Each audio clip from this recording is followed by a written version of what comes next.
Aduk rata sepertiga bagian bumbu halus yang terbuat dari 8 buah cabai merah keriting, 3 buah cabai merah besar, 12 butir bawang merah, 6 siung bawang putih, 6 cm kunyit bakar, 6 cm jahe bakar, 5 cm lengkuas, 3 sendok teh ketumbar, 5 sendok teh garam, 1 sendok teh merica bubuk, dan 1 sendok teh gula pasir bersama 500 gram ayam kampung yang sudah dipotong 6 bagian.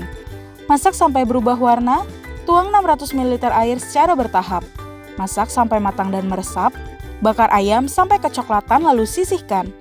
Tumis sisa bumbu halus dan 3 lembar daun salam sampai harum.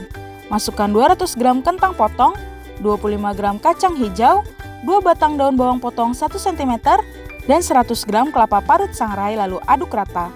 Tuang 1500 ml santan dari 2 butir kelapa sambil sesekali diaduk sampai matang. Tata 150 gram bihun, tuang kuah dan ayam bakar.